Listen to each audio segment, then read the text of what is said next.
आइए बात करें कि वो कौन से इंडिकेटर्स हैं बिजनेस के लिए जिससे उस बिजनेस को ये लगे कि उसके पास एक प्राइवेसी प्रोग्राम होना चाहिए। उसके लिए प्राइवेसी इंपॉर्टेंट है, रेगुलेटर्स के एंगल से तो है, लेकिन अभी भारत में तो 2 साल और लगेंगे। फाइनल होने के बाद सुना है कि कम से कम 2 साल का वक्त है। तो अगर मई 2025 में फाइनल होकर लॉ पास भी हो जाता है और रूल्स भी धीरे में आ जाते हैं तो भी मई 2027 तक खड़ा है। लेकिन बिजनेस क्रिटिकलिटी के एंगल से, रेपुटेशन के एंगल से, कॉम्पिटिटिव एडवांटेज के एंगल से, जो हमने पिछले वीडियो में डिस्कस किए थे, प्राइवेसी प्रोग्राम कब बनना चाहिए, इस वीडियो में हम बात करने वाले हैं उन 7 चीजों की, उन 7 सिचुएशंस की जिनको देख के बिजनेस को ये लगना चाहिए कि अब उसके पास अपनी प्राइवेसी टीम और अपना एक प्राइवेसी प्रोग्राम। मेरे यूट्यूब चैनल पे आपका स्वागत है जिसपे आप रोज प्राइवेसी पे नया कंटेंट देखते हैं। और जैसा कि मैंने कहा, आज हम बात करेंगे कि कौन से ऐसे 7 इंडिकेटर्स हैं कि आपको प्राइवेसी प्रोग्राम पे काम करना शुरू करना चाहिए। सबसे पहले, अगर आप थर्ड पार्टी टूल्स बहुत यूज करते हैं, थर्ड पार्टी टूल्स कई किस्म के हो सकते हैं। छोटे छोटे एप्लीकेशन, पीडीएफ फाइल अपलोड कर दो, मैं स्प्लिट करके दे दूंगा, आसान होता है बड़ा, है ना। पीडीएफ दे दो, मैं वर्ड में कन्वर्ट करके दे दूंगा। आप कहाँ अपलोड करने को कहाँ जाएंगे, क्या प्राइवेसी नोटिस है उस कंपनी का। तो अगर आपका स्टाफ ऐसी चीजें यूज करता है तो क्या कोई अप्रूव्ड टूल्स है या किसी भी जब भी करता है, कुछ भी उठाता है, कहीं भी आपका डॉक्यूमेंट डालता है और सेल करता है। प्लस आप बहुत सारी सैस एप्लीकेशन यूज कर रहे हैं, टेलीफोन में भी करते हैं और सिस्टम में भी करते हैं। और अगर उसमें बिजनेस क्रिटिकल डेटा भी डालते हैं तो फिर प्राइवेसी प्रोग्राम होना जरूरी है, क्योंकि आपको कोई ऐसा चाहिए जो उनके पॉलिसीज और उनके नोटिस को समझ के आपको गाइड कर सके कि क्या वो आपके स्टैंडर्ड्स को मैच कर रहे हैं या नहीं कर रहे। कैसे करेंगे, हर आदमी को थोड़ी प्राइवेसी के सारे क्लॉज, स्पेशलाइजेशन चाहिए। आप कस्टमर का डेटा कलेक्ट तो करते हैं, लेकिन आपने डिफाइन नहीं किया हुआ है, आपको समझ नहीं आ रहा बहुत सारी चीजों का कि क्यों कलेक्ट किया, पर्पस क्या था कलेक्ट करें। सीधी सी बात, आपने नाम पूछ लिया, पता पूछ लिया, लेकिन आपको तो कोई टिक चिट ही नहीं भाई, तो पता क्या करना है, फोन नंबर से काम चलता रहा। अब आपके पास बहुत सारा डेटा कट है, तो आपको अपने काम के लिए क्या डेटा एग्जैक्टली चाहिए। जो हम प्राइवेसी के 3 प्रिंसिपल्स की बात करते हैं, main 3 principles, purpose, limitation, exact purpose define होना जरूरी है कि हम डेटा क्यों कलेक्ट कर रहे हैं और उस पर्पस के हिसाब से मिनिमम पॉसिबल डेटा कलेक्ट। और तीसरे की हम आगे वाली स्लाइड्स में बात करने वाले कंसेंट में।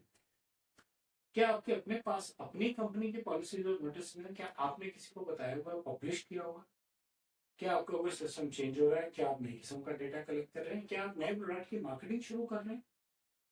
ये सब बताने के लिए और इनमें आप डेटा कैसे हैंडल कर रहे हैं, आप प्राइवेसी नोटिस नहीं है आपके पास, क्या बात करें, चाहिए आपको भैया। और हर डॉक्यूमेंट एक्सटर्नली ऑन कॉन्ट्रैक्ट बनवा के छोड़ नहीं सकते, क्योंकि आपको जब उसमें चेंजेस कराने होंगे, आपको फिर किसी कॉन्ट्रैक्टर पे जाके चेंजेस करानी, अपनी टीम होगी या अपनी एक परमानेंट एक्सटर्नल एजेंसी होगी, तो आपके लिए इजी होगी। डेटा मैपिंग, डेटा की क्लासिफिकेशन, आपके पास क्या पर्सनल डेटा पड़ा, बस डेटा क्या पड़ा, उसमें पर्सनल कौन सा, उसकी सेंसिटिविटी क्या है, उसकी क्लासिफिकेशन क्या है, कौन करेगा। बहुत सारे लोग करेंगे, लीड कौन करेगा, प्राइवेसी टीम। बहुत सारा डेटा है तो चाहिए, कम डेटा है, छोटी सी ट्रेडिंग कंपनी है, माल खरीदा माल बेचा, माल खरीदा माल बेचा, बहुत ज्यादा डेटा नहीं है।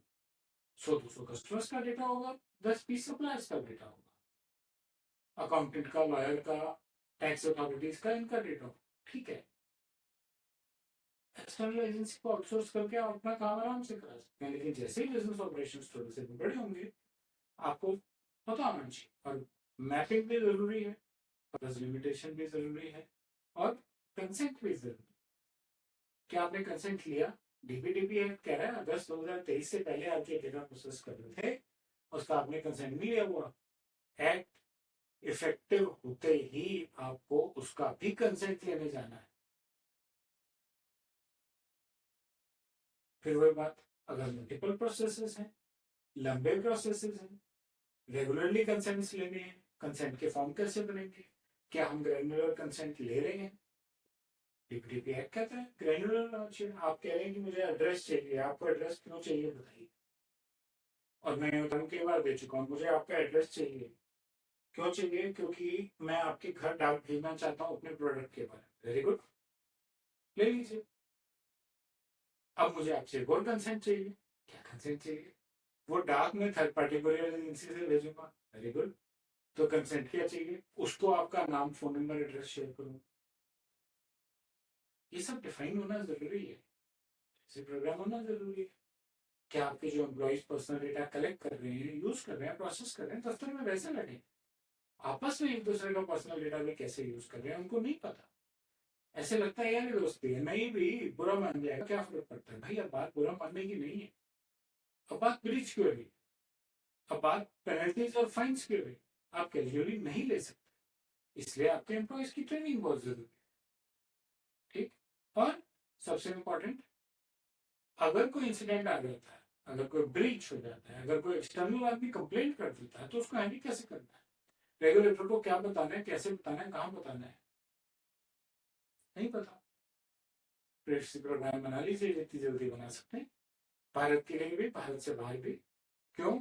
क्योंकि आपको जरूरत पड़ने वाली है, आपका डीपीडीपी एक्ट किसी भी टाइम इफेक्टिव होने वाला है, 2 साल का टाइम मिलेगा इम्प्लीमेंटेशन करने के लिए, लेकिन अपनी बिजनेस की डेटा हैंडलिंग प्रैक्टिसेस आप जितनी जल्दी ठीक कर लेंगे, 2 साल तक तो आपके स्टाफ को भी आदत पड़ जाएगी कि काम को कैसे करना। तो बिजनेस के वो कौन से ऐसे क्रिटिकल सिचुएशंस हैं जिसको देख के आपको लगता है कि आपको प्रिवेसी प्रोग्राम बनाना चाहिए, उस पर बस इतना ही। मुझे उम्मीद है आपको मेरा कंटेंट अच्छा लगा होगा। बेल और लाइक का नंबर, मेरे चैनल से सब्सक्राइब करें और अपना फीडबैक कमेंट सेक्शन में शेयर करें। धन्यवाद।